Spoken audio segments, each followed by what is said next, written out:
안녕하세요. 해인선언 원장 비로 영웅입니다.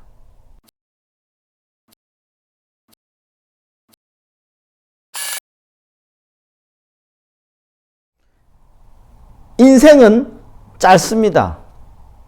여러분 인생 깁니까? 지금 몇 년 살았죠? 자, 이 순간 30년을 사는 사람이 있고 50년을 사는 사람이 있고 70년을 사는 사람이 있어요. 앞으로 얼마만큼의 수명이 남았을까요? 30년을 살았다. 그럼 앞으로 40년 남았을까요? 15년을 살았다. 그럼 앞으로 75년 남았나? 50년 살았다. 앞으로 20년밖에 안 남았어요. 인생은, 내 수명은 알아요? 내가 언제 죽을지. 태어날 때는 어떻게 태어났어요? 내가 여기서 태어나야겠다. 나는 오늘 태어날 것이다. 하고 태어났어요. 죽을 때는 오늘 죽어야지. 내일 죽어야지. 내년에 죽어야지. 하고 정해서 갑니까? 정신없이 태어났다가 정신없이 가는 게 인생이에요.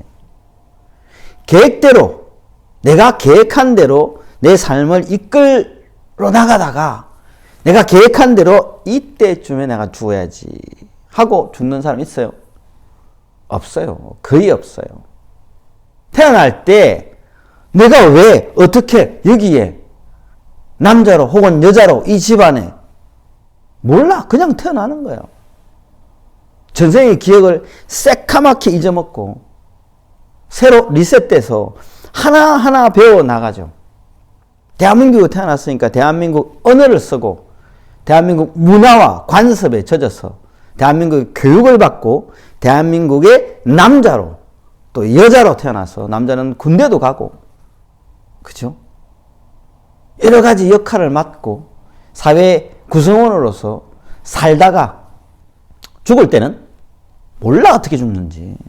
군대 가서 죽을 수도 있고 교통사고로 죽을 수도 있고 약 잘못 먹고 죽을 수도 있고 음식 잘못 먹고 죽을 수도 있고 몰라요.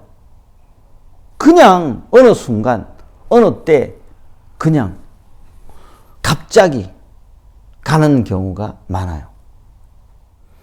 우리 작은 할아버지는 돌아가실 때 그랬어요. 저녁에 밭일 다 하고 와가지고 이제 피곤하네 좀 자야겠다 하고 주무셨어요. 그리고 아침에 일어나 보니 돌아가신 거예요. 그냥 편안하게 가신 거죠. 이렇게 돌아가시는 분도 많지는 않습니다. 다 아프고 수술하고 여러 가지 고통 받다가 돌아가시는 분들이 참 많죠. 요즘 특히 암으로 당뇨 합병 중풍으로 내지는 여러 가지 노환으로 돌아가시는 분 많죠. 죽음에 행복한 사람은 드뭅니다.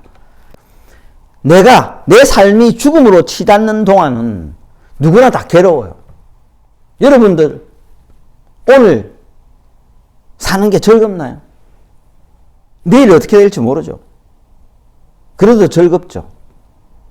내지는 불안한가요? 근데 불안을 느끼는 사람도 있어요. 교통사고를 났거나 어떤 큰 사건 사고가 있었던 사람들은 그 트라우마로 인해서 힘들게 사는 사람도 있죠. 그래서 부처님께서는 이렇게 말씀하셨어요. 지나가 버린 것을 슬퍼하지 않고 오지 않는 것을 기대하지 않고 현재에 의하여 생존할 때 그 안색은 깨끗해진다. 이게 무슨 말이냐? 지나간 거를 부여잡고 그때 좋았지. 그때 되게 힘들었지. 무서웠어. 내일은 내가 전기세도 내야 되고 애 학비도 줘야 되고 월세도 내야 되고 여러 가지 할 게 많은데 돈이 없네. 괴로운 거예요. 내일은 누가 찾아온다는데 그 사람 보기 싫은데 괴로운 거예요. 그냥 누구나 이렇게 살죠. 그래서 부처님께서 뭐라 했냐?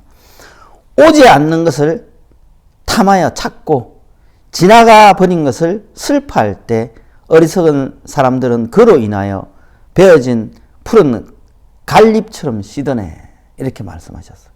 우리는 그렇게 살고 있다 하는 거죠. 그래서 어떻게 해야 되냐? 부처님께서 이제 앞으로는 이렇게 살아야 한다라고 말씀을 하시는 게 나와요. 한때 세종께서는 왕사성에 있는 중림의 율서를 키우는 곳에 머물러 계시었다. 그때 세종께서는 비구들아 하고 부르시었다. 존사하고 그들 비구들은 세존에게 대답했다. 세종께서는 이러한 말씀을 하셨다. 비구들아, 사람의 수명은 짧다. 미래에는 가야 한다. 언젠가는 죽는단 말이죠. 선을 행하지 않으면 안 된다. 선을 행하지 않으면 어떻게 태어난다? 힘들게 지옥, 악의 축생 혹은 인간이 나더라도 복이 없는 곳에 태어나겠죠. 청정한 수행을 하지 않으면 안 된다. 태어난 것에는 죽음이 반드시 따른다. 우리가 사생으로 태어나요. 화생, 습생, 난생, 태생 이렇게 네 가지로 태어난 몸은 언젠가는 다 죽게 돼 있다는 거예요. 생, 로, 병, 사 이게 따라다니는 거예요. 비구들아, 사람이 오래 산다고 해도 100살을 넘길까 말까 한다. 그때 마왕 파순이 세존이 계신 곳으로 와서 세존께 개성으로 이야기한 거예요. 사람의 수명은 길다. 좋은 사람은 그것을 적다고 경멸하지 않는다. 어린 아이가 젖을 배불리 먹고 무심하게 잠을 자듯 행동하라. 죽음은 오지 않는다. 그때 세종께서는 개성으로서 악마에게 이렇게 말씀하셨다. 사람의 수명은 짧다. 좋은 사람은 그것을 가벼이 여겨야 한다. 수명이 짧다는 것을 알고 머리털이 불타는 사람처럼 행동하라. 이 사바사기는 뭐예요? 화택이라 그랬어요. 불타는 집이라고 했어요. 이 몸도 불이 타고 있어. 타는 초와 같아요.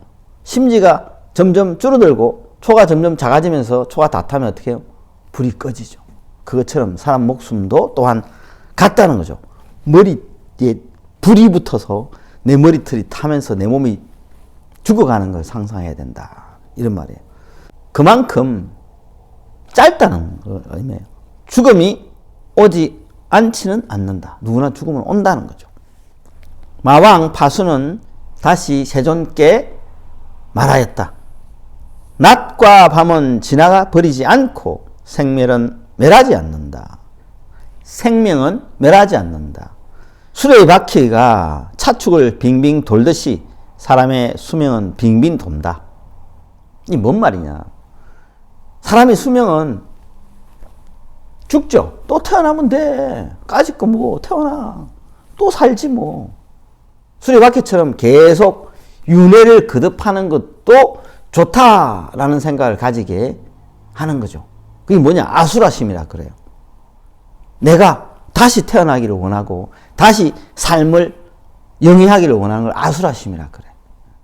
마왕이 이렇게 이야기하는 거죠. 좋은 거야. 니 다시 태어나면 되지 뭐.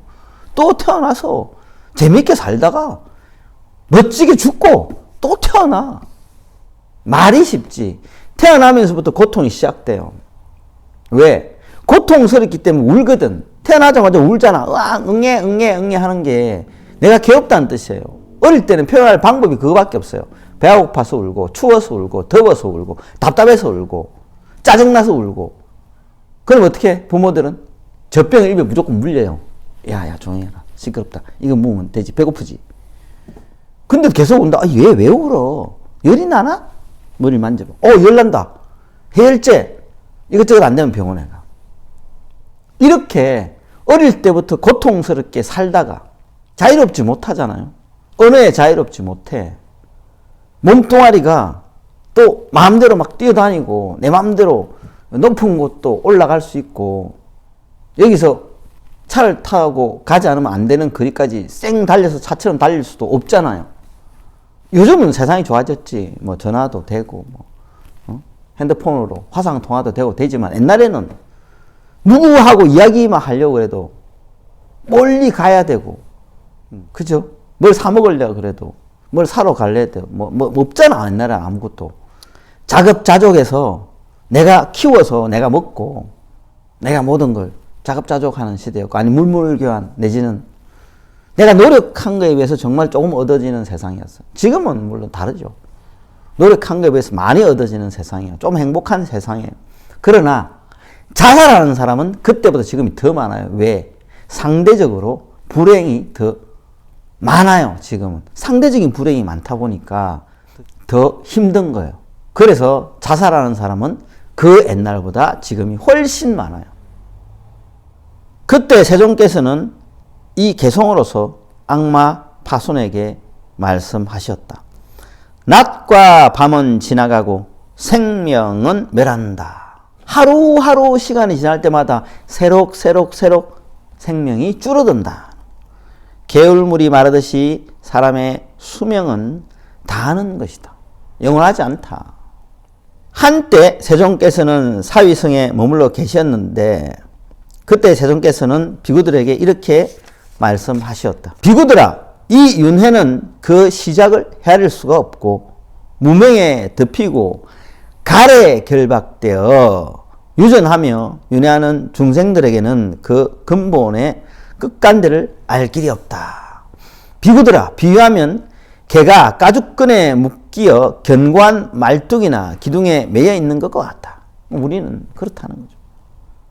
윤회의 고리에 묶여서 계속 뱅글뱅글 돌아야 돼요. 끝도 없이.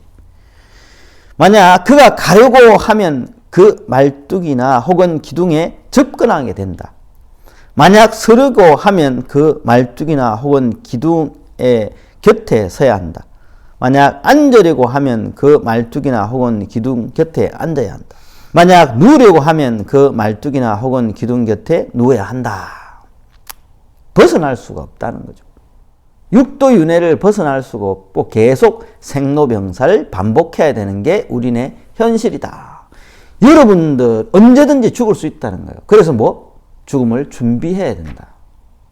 어떻게?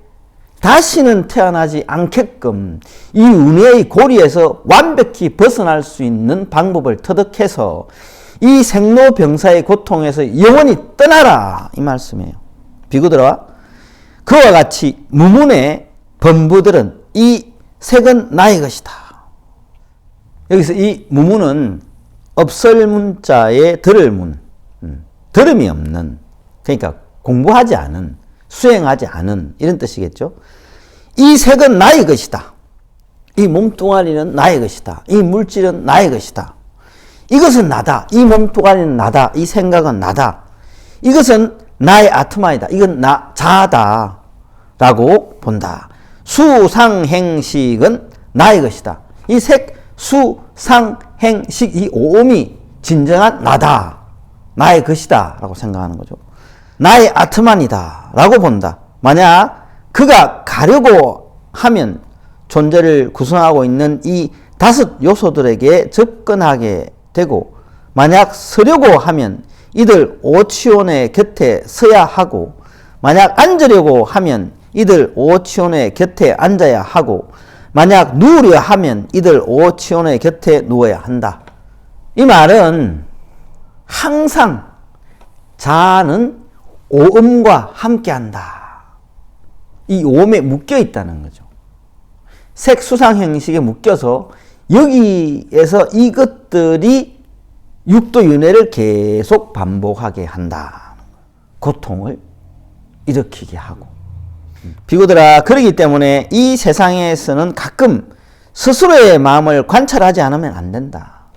참된 자기의 성품을 관찰해서 깨달아서 이 윤회의 고리에서 벗어나야 된다, 이 말이에요.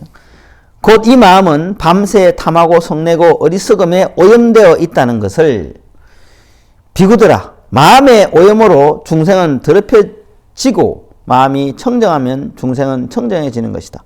비구들아, 너희들은 행위라는 그림을 본 일이 있느냐? 세존이시여, 네, 보았습니다. 비구들아, 그 행위라는 그림은 마음에 의하여 생각된 것이다.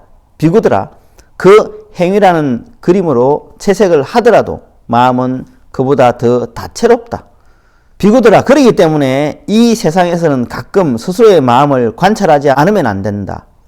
이 마음은 밤새 탐하고 썩내고 어리석음으로 오염되어 있다라고. 비구들아, 마음의 오염으로 중생은 더럽혀져 있고 마음이 청정하면 중생은 청정해진다. 마음이 청정하면 중생은 청정하고 마음이 더럽다. 자아가 더러워지면 오염된 것이고 자아가 오염되지 않으면 청정하다는 건데 진정한 청정은 아니에요. 그래서 육도 윤회를 하되 오염되면 사막도로 가는 거고 청정하면 삼선치로 가는 거죠. 사실 이 두 가지 다 벗어나야 돼요. 비구들아 비유하면 염색공이 화가나 염료라든가 도료의 울금색이라든가 남색이라든가 꼭두선이 색이라든가 심홍색을 가지고 잘 다듬어진 판자나 벽이나 흰천에 부인의 상, 남성의 상을 몸체를 창작할 수 있듯이 말하자면 물감으로 깨끗한 천에 사람을 그리면 그 그림의 형체가 일어나잖아요. 생겨나잖아. 예쁜 여자를 그릴 수 있고 남자도 그릴 수 있고 동물도 그릴 수 있듯이 몸체를 창작할 수 있듯이 비구들아 그와 같이 무문의 범부들은 색을 생기게 하고 재생시킨다. 이 수행을 하지 않고 공부하지 않으면 이렇게 자꾸 세상을 그려나가는 거죠. 만들어 나가는 거예요. 내가 일구어 나가는 거고 죄를 지어 나가고 복을 지어 나가고 그로 인해서 여러 가지 인연이 만들어지고 그 인연을 인해서 죄와 복이 또 만들어져서 다음 생이 결정되어진다. 수상행식을 생기게 해서는 재생시키는 것이다. 또 만들고 또 만들고 생로병사를 계속 이어나가게 되는 것이다. 비구들아 이것을 어떻게 생각하느냐. 색은 상조하는 것인가 무상한 것인가. 세존이시여 무상한 것입니다.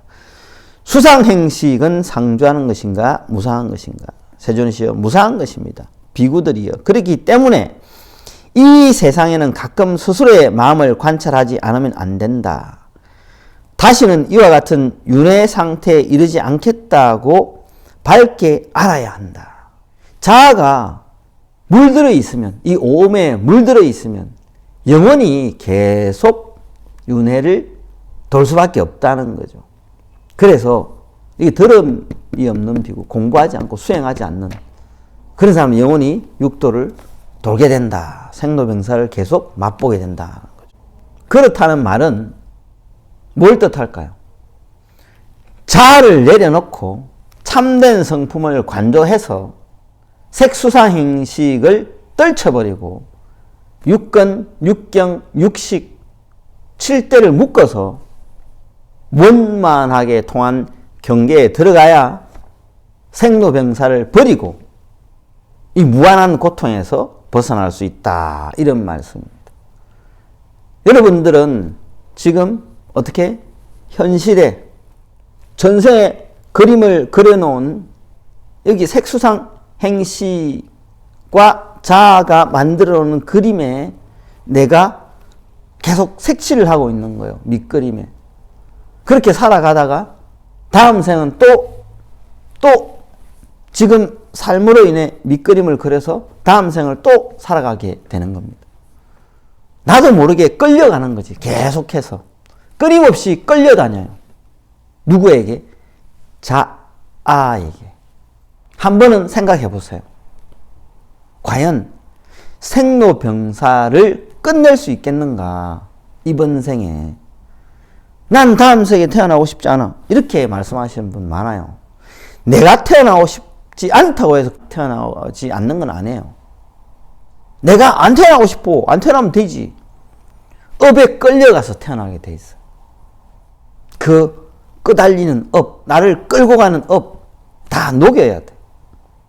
그래야 다음 생은 내가 결정할 수 있어요. 어떻게 살 것인가. 여기까지 하겠습니다.